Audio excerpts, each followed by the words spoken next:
I am joined by Robert Griffin III, James White, Field Yates Meanakeims. All right, so first play we're going to look at, 2nd and 2, one of the Patriots' first offensive plays. What's going on, everyone? Tayler Kyles here for CLNS Media, coming at you with another episode of Pat Saley, brought to you by our good friends at Prize Picks and Game Time. Today, for the Week 4 edition of Key Matchups, previewing 49ers Week, I am here with friend of the show, Ted Nguyen of The Athletic, to talk about these two teams, where we feel like they may have some advantages, disadvantages on both sides of the ball for these respective teams, to give you guys a little bit of insight into what to look for this weekend. Before we get into all of that, though, first of all, Ted, how are you doing, buddy? And welcome back to the show. Hey, I'm glad to be back on. I'm doing well. And as you know, it's busy, man. It's just like, nonstop podcast here, article here, but it's fun. I'm glad football is back, and it feels like it's going fast. We're in Week 4 already. Yeah, it's going by, man. I would say it's it flies by when you're having fun, but it's been a little bit of a mixed bag for the Patriots, and it's been a little bit of a mixed bag for the 49ers. These are two teams that are entering the game with the same record, sitting at 1-2, but obviously very different talent levels for each of these teams. The 49ers, Gerard Mayo's emphasized it all week, this is a Super Bowl contender, and the talent that they have does not reflect their record. So fill people in. Why exactly are they sitting where they're sitting when you got Brock Purdy playing good football and obviously so much talent on both sides of the ball, even with the injuries that they've been sustaining? Yeah, I think the defense has taken a hit in the last couple of years. I mean, obviously, when you're putting that much money into your offense, they just paid Ayuk, Debo's paid, Kittle's paid, Brock Purdy's coming up next. You're going to have some drainage issues, and there's some talent drainage on the defensive side, especially with depth, and we're seeing that now. And they don't have Dre Greenlaw, who is one of the best linebackers in the NFL, and that obviously impacts their defense. So their defense just hasn't been good. I think their offense has been fine, even with the injuries they've dealt with, and they've dealt with some big injuries, including one to Christian McCaffrey, maybe the best running back in the league, but they filled Jordan Mason has filled in nicely. And Deebo Samuel's hurt. And usually when Deebo Samuel's hurt, the offense actually takes a really big hit because he's such a big part of what they do. But I think Brock Purdy has developed enough to where they don't need that Deebo effect as much in this offense. And I think we're going to see, we saw a little bit of that with the Rams. Purdy might have had his best game, as a pro against the Rams, even though they lost that game.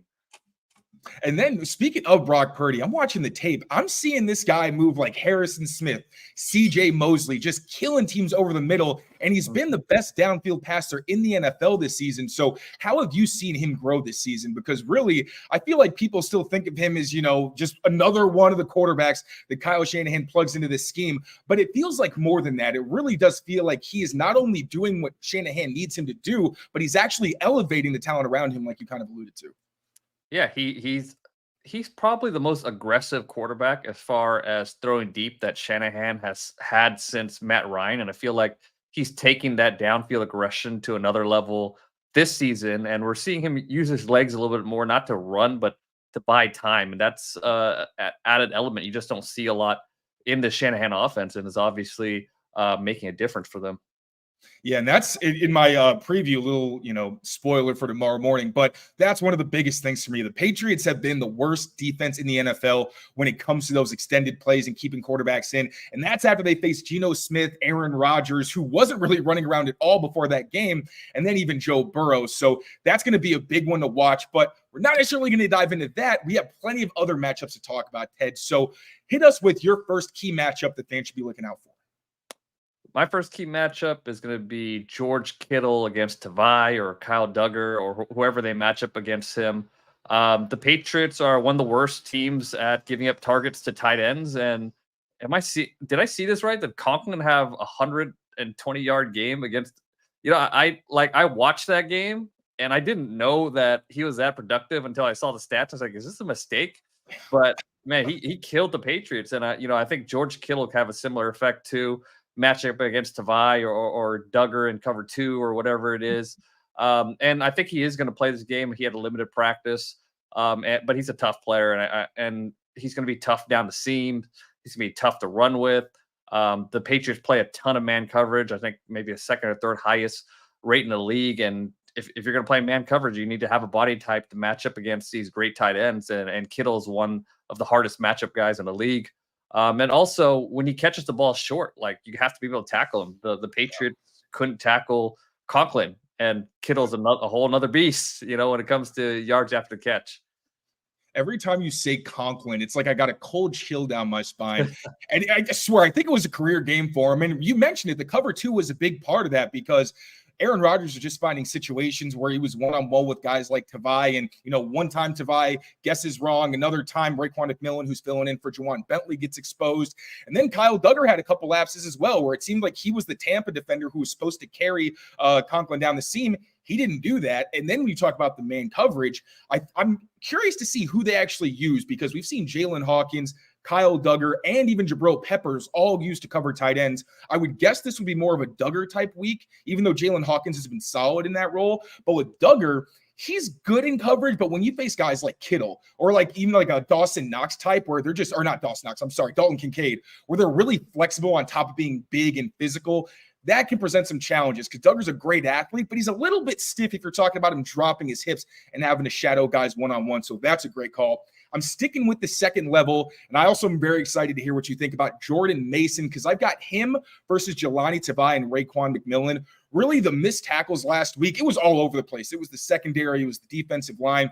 But the most discouraging part was the fact that Jelani Tavai had the most missed tackles. I think it was 3.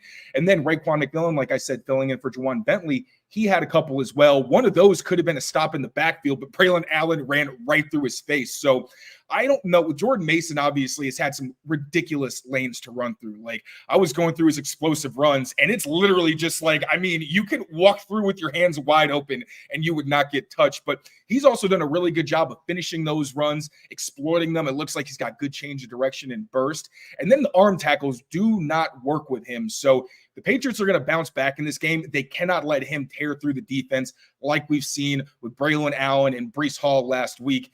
But also, that was a short week. The Patriots keep saying it was a fundamental thing. They've kind of acknowledged indirectly. They haven't really wanted to put blame on it. But the fact it was a short week, that makes sense. They weren't really doing anything in practices. It was really more walkthroughs. Gerard Mayo, former player, probably just wanted to take some of the burden off them physically. But now you had a long week, plenty of extra time. There's no more excuses for fundamental lapses like that. So as tough as it's going to be to defend all of these players for the 49ers, I know Jordan Mason's I think he's forced more missed tackles on runs than any back in the NFL or any player in the NFL. So that's going to be huge, because if he can effectively run on them, it's going to open up everything else, and that's going to be really scary. But from your perspective, how has Jordan Mason looked, and why has he been able to fill in so incredibly well for Christian McCaffrey?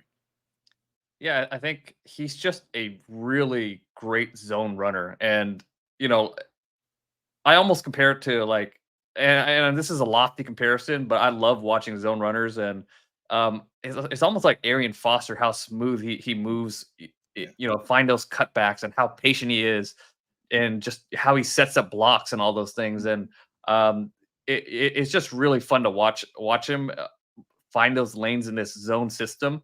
I think he's a starting back in this NFL, in the NFL, and he's really good in pass protection as well. But where you miss Christian McCaffrey is McCaffrey's just a little bit more explosive. So some of those 15-yard runs might be a 70-yard run with McCaffrey. You also miss him in the passing game. I mentioned Mason is good at blocking it in the passing game, but he's not, or at least the Niners haven't trusted him to run a ton of routes downfield and run those option routes like McCaffrey just yet. And that's a big element in this offense you don't have to worry about with Mason on the field. But like I mentioned, to me, he's the starting running back, and that running game is going to be a big part of this game. And of course, they're going to run that outside zone scheme where you have to be so set gap scheme with them stretching the field. And then you actually mentioned yards after catch. I'm curious. The 49ers are dead last in yards after catch per reception. I think they're bottom 3 or 5 in missed tackles forced. Has that just been because so many guys like McCaffrey, obviously on injured reserve, and then Kittle and Debo have missed time? Has that been the reason that they just kind of had to go deeper in their bag with the receivers and the guys that they're throwing to? Yeah, exactly. I think it's just because Debo's missed time, Kittle's missed time. Obviously, McCaffrey is one of the best yards after catch guy in the league, and he hasn't played this season. And I think they've just changed their attack. They're just going downfield a little bit more. And when you're going downfield a little bit more, that doesn't, you're not going to get those yards after catch opportunities. And even still, Jauan Jennings, I've seen him. He's forced a few missed tackles at the second level. I do want to talk about him. We'll get to him because he's been fantastic. The best downfield receiver to complement Brock Purdy as the best downfield passer. Before we get into our other matchups, quick word from my friends at Prize Picks. Be right back. Prize Picks is America's #1 daily fantasy sports app with over 5 million active members. It's the easiest and most exciting way to play daily fantasy sports. Unlike other apps on Prize Picks, it's just you against the numbers, and all you got to do is pick more or less on 2 to 6 player stat projections, and you will watch the winnings roll in. For one more weekend, one Caleb Williams passing yard gets you a win on Prize Picks. That's right. Only 1 yard gets you an automatic win for your lineup. So make sure to put that in to every lineup to watch those winnings roll in. Prize Picks is the only real money daily fantasy platform with injury insurance as well, which the way the NFL is going right now, you're going to want injury insurance, and you get that with Prize Picks. Prize Picks puts their members first, so all those withdrawals are fast, safe, and secure. When your picks hit, the money just comes in. So make sure you download the Prize Picks apps today. Use code CLNS and get $50 instantly when you play $5. That's code CLNS on Prize Picks to get $50 instantly when you play $5. You don't even need to win to receive that $50 bonus. It's guaranteed. Prize Picks, run your game. All right, brother. So we're going for the second round of key matchups. Who you got? Got Jauan Jennings against either Jonathan Jones or Gonzalez, but I think it's probably going to be Jonathan Jones because Gonzalez is probably going to match up with Ayuk. But Jauan Jennings is a guy who started his career as a slot receiver. He played almost exclusively in a slot, and he kind of gained a reputation for his downfield blocking. He's probably one of the best downfield blockers in an NFL, which is really big in this type of offense where you're trying to block the perimeter runs and get those edges. And he also built a reputation for being very reliable on third down and fourth down. He would be able to just get open on those money downs, on those short and intermediate routes. But all of a sudden this season, with Ayuk holding out, he's kind of thrusted into this outside receiver role, and he's thrived. I mean, you sent me the stat. He's on passes of more than 10 air yards. He's second receptions? Yeah, I got you. I got the thing actually pulled up. I was ready. So he has 12 receptions. He's one of 2 players with 10 or more. The other one's Nico Collins with 10. He's second in receiving yards, the most touchdowns, most contested catches with 3, and he has 0 drops, which is just a ridiculous stat line. Yeah, and these aren't just like schemed up throws. Like he made an amazing, one of the best catches you see all season against the Rams, where he pulled the ball from off a guy's helmet. So he's a legitimate downfield threat, and Purdy's going to him. They really trust him. And he's 6'3". Jonathan Jones is 5'9", so that's a bit of a matchup problem. I almost wonder if they decide to go one double Ayuk and put Gonzalez on Jennings, and that would be a pretty fun matchup to see. 100%. From what I've seen with Jennings, it looks like his whole profile is, I think, the best case scenario for like a Jalen Pope, where it's the blocking that sets up the stuff downfield and on third downs. He may not be taking the top off, but he's really killing you over the middle downfield that way. And this matchup is going to be really interesting because when I was watching like that Moss that he had against the Rams, I thought it was an incompletion. I'm like, all right, there's no way that like Jauan Jennings is making that catch. I'm like, oh, damn, no, he did make that catch. So knowing that, knowing how much Purdy obviously trusts him, I got some questions like, oh, are they going to go on Jennings? Is Gonzo going to go on Jennings or Ayuk? That was kind of a fair question because obviously Ayuk is that like profile-wise, that true number 1 that Gonzo's been shadowing. And I'm curious from your perspective, is it because he held out that he's off to such a slow start? Is it because Jennings is playing so well? What exactly is it? And like, has he looked like Brandon Ayuk, or is maybe there a little bit of rust because he didn't get to participate in practices? I think there's definitely a lot of rust he had no training camp. He came in right before the season started.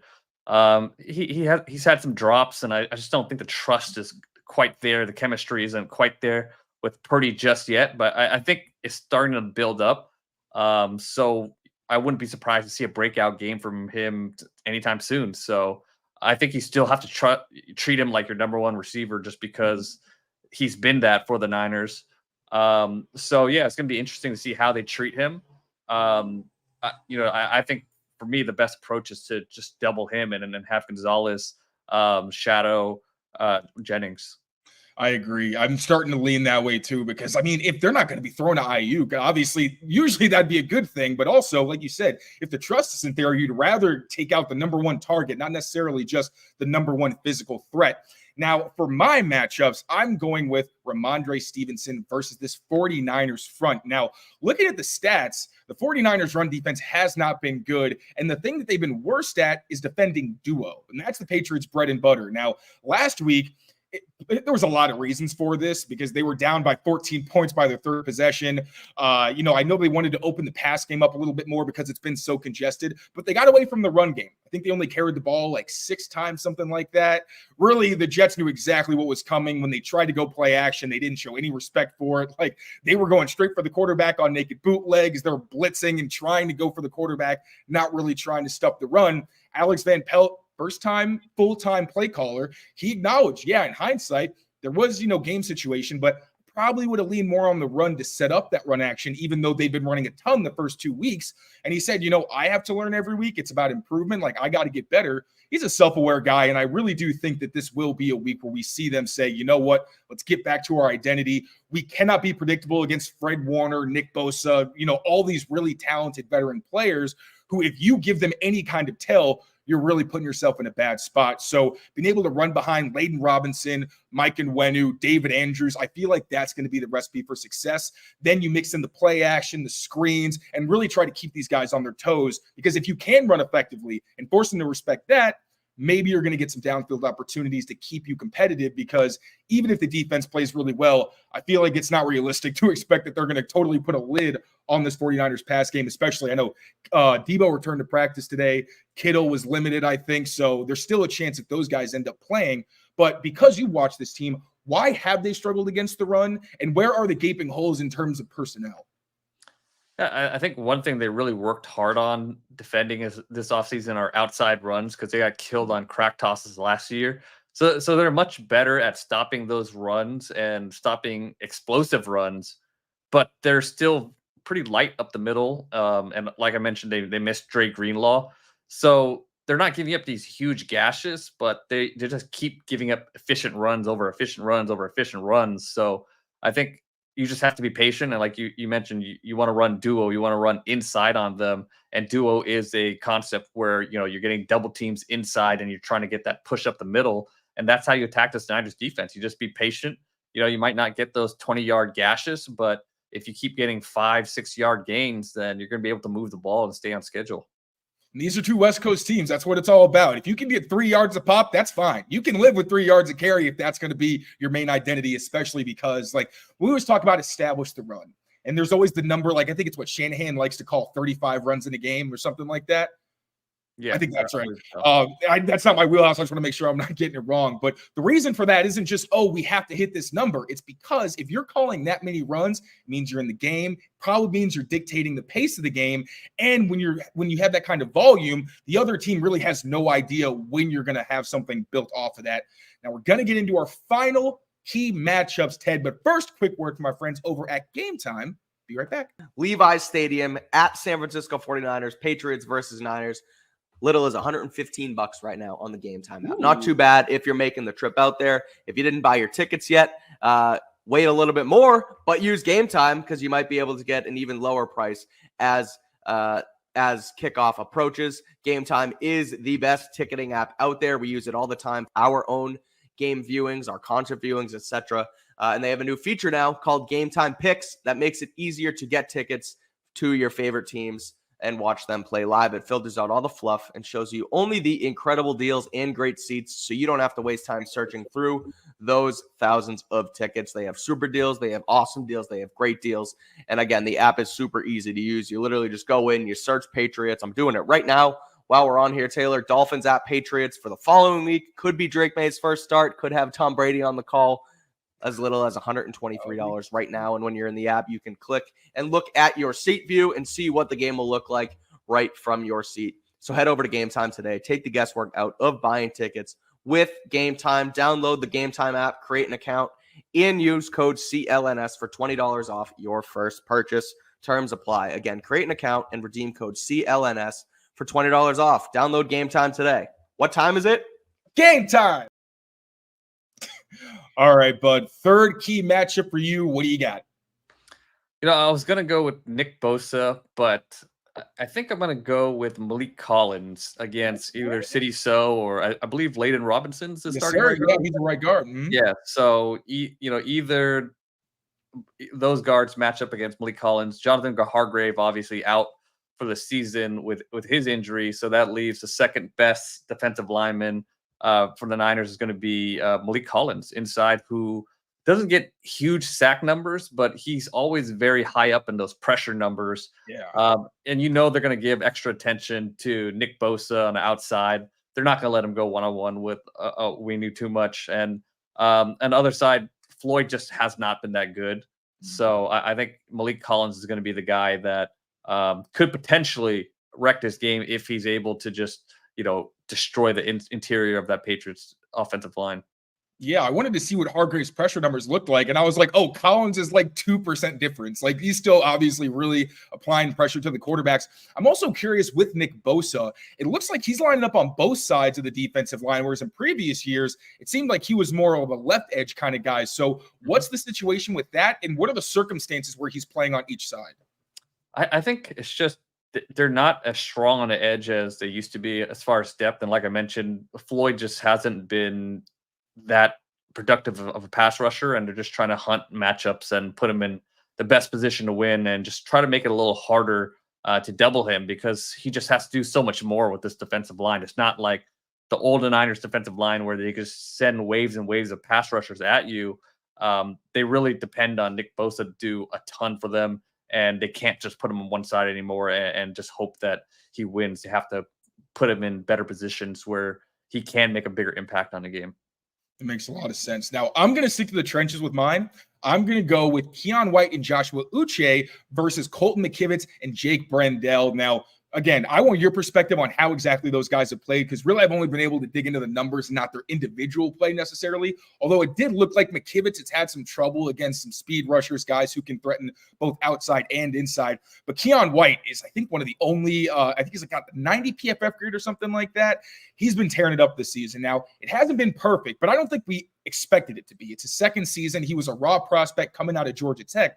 But last year, late in the season, you started to see that raw athleticism, the explosiveness, that disruptive ability. It flashed throughout the year, but you started seeing him actually start to finish plays as it went on. Like around December, it's like, oh, he's not just getting pressures, he's getting hits, he's getting sacks, he's getting run stuffs. And this year, you're really seeing it come together where, especially as an interior rusher, he's been an absolute nightmare. He's got that, that club rip. He's just terrorizing guys. He can beat you inside or outside in terms of when he's lined up as an interior guy. On the edge, he's not quite as consistent. I think he's still trying to figure out what kind of moves he likes. Like we've seen him break out from spin moves. Last week he tried one and he gave up the edge and it led to an extended play. But as an interior rusher, they can get him good matchups. And I'm curious if they are going to try and maybe take advantage of Brendel at center. I think that could work in his favor. And then Joshua Uche, I think, could be a really tough matchup for McKivitz. Now, one big thing with Uche, the contain has not been there. And like I mentioned earlier, that's going to be huge in this game because you cannot give Purdy chances to extend plays. I think the 49ers offensive line, partially because of the time to throw for Purdy and the aggressiveness and all that, but I think they're bottom 10 in pressure rate allowed. So if there's all that time where Purdy's going to be back there in the pocket, you got to capitalize on it, but you have to make sure you keep him hemmed in, because I swear if I see this dude break the pocket and just start running for first downs, converting third downs, I'm going to lose my GD mind. So hopefully those matchups can work out in the Patriots' favor. But what's your perspective been on the 49ers offensive line? Obviously, run blocking, they've been really, really good, but what's the situation in pass pro? I think Aaron Banks is having a really good season at left guard, and they have found a real gem in Purdy, who has been one of the best rookies overall, I think. So they what was that? Don't tell PFF. I was stunned by his grade because of what you and other people were watching. He's like killing guys out there, but I think they just really solidified their offensive line. Like you mentioned, Brendel is still a weakness, but at the same time, it's hard to just match up your guy against a center because centers don't really do one-on-one blocks that much. And then the right tackle spot is obviously still a weakness, but if you only have one weak spot, you could help out there. And Trent Williams is I think he's going to play, but he's a bit of a question mark. But obviously, he plays that left edge is pretty much shut down. So when you only have one real weakness, it's much easier to scheme around that and help out. Whereas when you have multiple spots, you're trying to help out here, help out there. But now they know where they need to help, and that's really helped their pass protection. All right, bud. Let's wrap this one up with our predictions. You can do a score. You don't have to. I usually stick away, but if you will, as the host, of course, I will do one as well. So who do you think wins this game, and how do you see the matchup playing out? I've been really bad at predicting scores, so I'm going to stick with your approach and just go with Niners winning this game. I think the Niners are pissed off. They lost that game against the Rams. They shouldn't have lost that game, and I think they just gave in a little bit too early in that game. So they're pissed off. They're coming in. They're going to be a little bit more healthy. And I just think the Patriots offense is struggling a little too much right now. I think there is a chance that they could really run the ball very efficiently and make this game a really dirty game, and maybe they win that way. But to me, I think the Niners are getting their firepower back. They're pissed off. I think George Kittle has a big game, and Purdy continues to play strong, and they finish on top. I'm going to pick with my heart instead of my head, but this will be the last time if the Patriots lose this one in embarrassing fashion, because I'm going to predict a very, very – actually, no, I'm not. Honestly, I can't. No, I'm going 49ers. I can't. I really can't. I will say this. With my heart, I'm going to say it will be a close game, and they are going to drag the 49ers into the mud and have one of those, like, nobody scoring 20 points. Like, this is just going to be a rock fight. Everybody's going to come out of this one bloody and nasty. I just think the 49ers, even if they're missing Debo or if they're missing Kittle, I think there's just so much talent and there's so many things they can do. Their scheme is so unique. I think an underrated part of playing the Niners is if you're not an NFC team or a team that sees them regularly, like once every 4 years is a really tough thing to ask to be able to handle the motion, the communication. Like as an out-of-conference opponent, I just can't give the Patriots an edge in this one. But I do hope that we at least see a return to like the week 1 game plan against the Bengals, where this is a team that probably not going to be able to stop us if we run. Do that until they beg you to stop, then keep doing it some more. Hopefully mix in a little bit of, like I said, screen and play action just to keep them honest and keep this thing competitive. But I think it would be a lot to expect the Patriots to beat a pissed off 49ers team, especially on the road, even on a long week. But Ted, as always, man, this has been a blast. Thank you so much for coming back. Before I let you go, please let the people know where they can find you, what great stuff you got coming down the pipeline that we should be looking out for.